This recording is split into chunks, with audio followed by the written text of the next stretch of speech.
प्रभु श्री कृष्ण के सबसे बड़े भक्त। एक बार अर्जुन को अहंकार हो गया कि वही भगवान के सबसे बड़े भक्त हैं। उनकी इस भावना को भगवान श्री कृष्ण ने समझ लिया।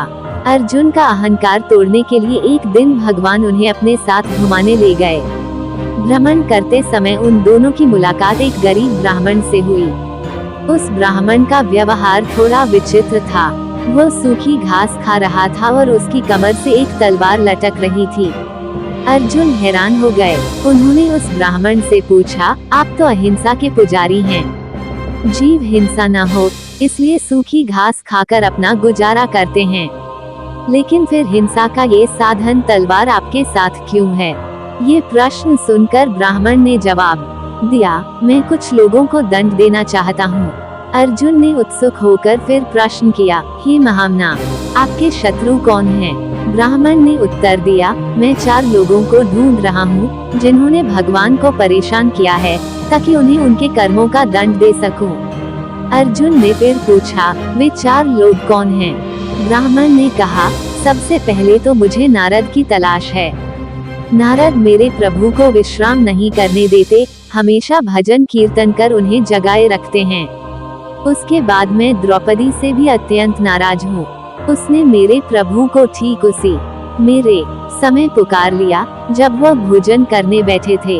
उन्हें उसी समय भोजन छोड़कर उठना पड़ा ताकि पांडवों को महर्षि दुर्वासा ऋषि के शाप से बचा सकें। इतना ही नहीं, द्रौपदी ने मेरे आराध्य को जूठा भोजन खिला दिया।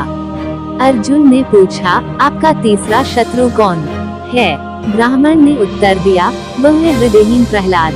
उस दृष्ट के कारण मेरे भगवान को गरम तेल के कड़ाही में प्रवेश करना पड़ा, हाथी के पैरों तले कुचला जाना पड़ा और अंत में खंभे से प्रकट होने के लिए विवश होना पड़ा। और मेरा चौथा शत्रु है अर्जुन। उसका दुस्साहस तो देखिए, उसने तो मेरे भगवान को अपना सारथी ही बना डाला। उसे भगवान की असुविधा का थोड़ा भी ध्यान नहीं रहा। इससे कितना कष्ट हुआ होगा मेरे आराध्य भगवान श्री कृष्ण को।